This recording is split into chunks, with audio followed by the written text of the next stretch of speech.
And we are joined right now by UMD Assistant Athletic Director Karen Strummy. It is homecoming week there on the UMD campus. Several of the events have already happened throughout this week. The first sporting event really was the UMD volleyball team taking on Concordia St. Paul. It's always a fun match, and I love when it coincides with homecoming week because it kind of makes it even more exciting. But it was a loss for the volleyball team, but still a great atmosphere and a lot of involvement from the student body. What an atmosphere. Yeah. I know when I was sitting in there, you just have to smile, and even though it was a disappointing ending, I think that the moments and the people got to witness some incredible volleyball, and they got to see what UMD has the potential to do. And also, when you don't bring your A game against a good team in this league, you're not gonna win a game. And so our team, I know, is disappointed, but at the same time, there were some great moments and really positive performances by our student athletes, and a really awesome turnout. More than anything, I'm excited about our fans and the doghouse and the excitement that they bring to Romano Gym. It's really fun at Romano Gym when the fans get loud, but it's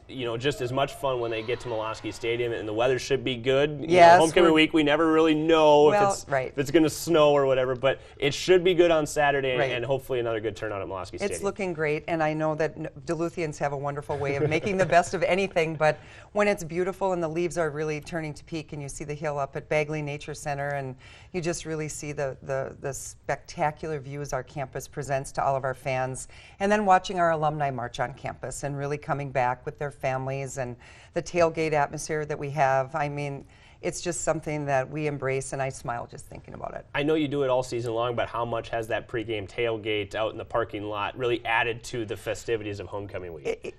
It's profound. I think that it just watching the people come in, and they start as early as 4 hours before the game, and people have started to get the beanbag with the Bulldogs and the flags, and more and more we see every year different gear that comes in, and families that really make this part of the essence of going to a football game, and that's what it's all about.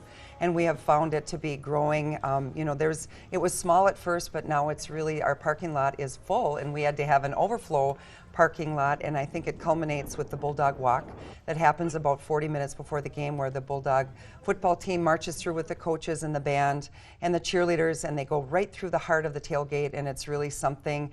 It sends chills down my spine every time that I see it happen. Every time I have to walk into the stadium to go to work, I wish I was tailgating. I know.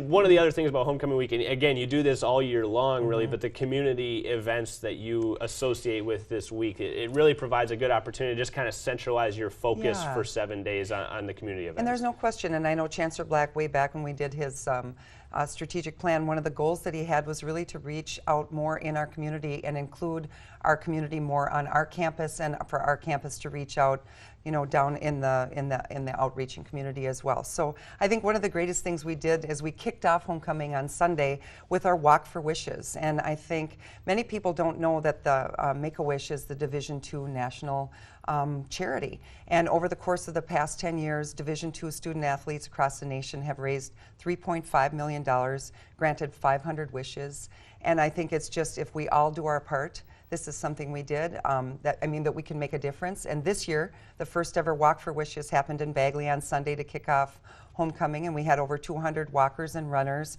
and we raised $12,000, which is granting 2 wishes for kids. There were 10 Make-A-Wish kids and their families there, and it was really something to start off homecoming, where you had our community, our student athletes were volunteering along the course, and our football players were bringing the bouncy house, and just watching everybody come together, it really makes you understand what homecoming is. It's community and UMD working together. That is what it is. Yeah. Thank you very much, Assistant Athletic Director Karen Strummy there at UMD. It's homecoming week all week, and it kicks off, or it culminates, I guess I should say, with the football game on Saturday afternoon.